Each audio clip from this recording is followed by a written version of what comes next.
Subscribe now and press the bell icon. Never miss an update.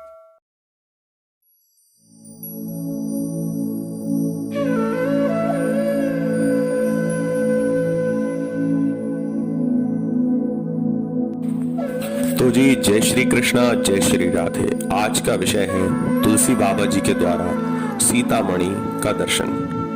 देखिए, तुलसी बाबा अपने इष्ट श्री राम की नगरी अयोध्या की ओर प्रस्थान करते हैं, पर ईश्वर जैसा चाहता है जीव वहीं पहुंचता है।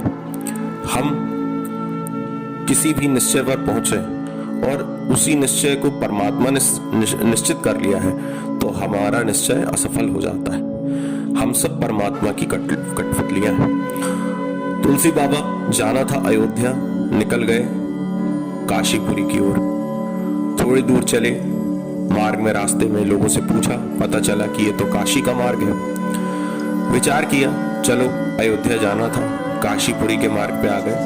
अपने गुरु, अपने सर्वस्व भगवान श्री शिव जी का काशी विश्वनाथ का दर्शन करके फिर अयोध्या की ओर प्रस्थान करेंगे।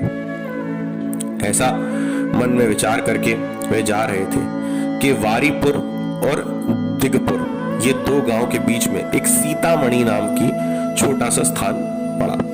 उस सीतामणि का नाम सुनते ही तुलसी बाबा के हृदय में मां सीता की छवि आ गई। उन्होंने विचार किया कि सीतामणि, सीता जी के नाम से यह स्थान प्रसिद्ध है, इसीलिए यहाँ पे रुका जाए। सीतामणि में जैसे ही पहुंचे तो एक वृक्ष मिला।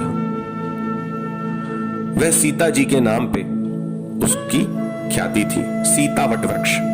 उस वट वृक्ष के नीचे तुलसी बाबा ने ध्यान लगाया तो 3 दिन तक तुलसी बाबा ध्यान में डूबे रहे। पहले दिन उन्हें वाल्मीकि के दर्शन हुए और आकाशवाणी हुई उनके हृदय में कि ये वही स्थान है जहां पर उल्टा नाम जपते जपते वाल्मीकि जी, डाकू वाल्मीकि, संत वाल्मीकि हो गए थे। दूसरा दिन समाधि का आया। उस दिन उन्हें यह आकाशवाणी हुई हृदय में कि यह वही स्थान है जहां पर राम जी के त्याग देने के बाद सीता जी वाल्मीकि जी की कुटिया में रही थी। और तीसरे दिन जब उनकी समाधि लगी हुई थी तो उनके हृदय में यह वाणी गूंजी कि यह वही स्थान है जहां लव और कुश जन्म लिए थे। तो भैया, हम सब ने भी यह पढ़ा और सुना है कि वाल्मीकि जी के आश्रम में ही सीता मैया रही और लव और कुश को जन्म दिया।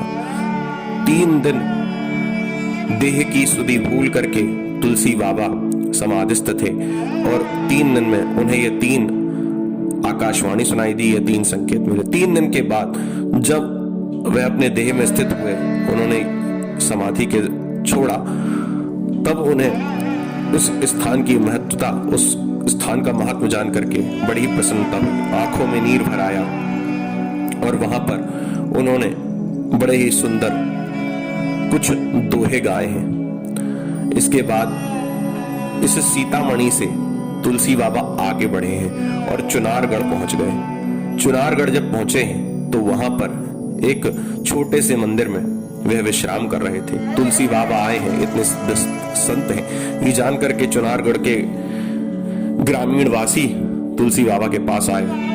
तुलसी बाबा ने पूछा, कहिए आपको क्या कष्ट है? तो उन्होंने बताया कि हमारे राजा को दिल्ली के मुगल बादशाह ने अपनी कैद में रख लिया है। कारण पूछने पर पता चला कि वह राजा बड़ा ही साधु और दयालु स्वभाव का था। उसने जनता पर बहुत खर्च किया था, समाज की सेवा में लगा रहता था। इसी कारण वह मुगल बादशाह, दिल्ली के बादशाह को समय पर कर नहीं दे पाया। उसकी रक्षा कीजिए। गांव वालों की इस आर्तवाणी को सुनकर के तुलसी बाबा ने हनुमान जी की आकृति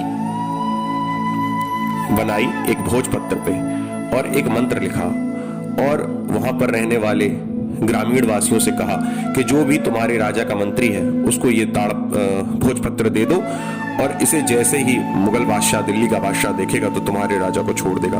हुआ वैसा ही। जब उस भोजपत्र को दिल्लीश्वर ने, दिल्ली के बादशाह ने खोला तो हनुमान जी की विकराल मूर्ति को देख करके और उस सिद्ध मंत्र को देख करके, पढ़ करके वह दिल्ली का बादशाह भयभीत हो गया और चुनारगढ़ के राजा को छोड़ दिया। अब इसके बाद अगली कथा हम आपको कल सुनाएंगे। जय जय श्री कृष्णा, जय जय श्री राधे।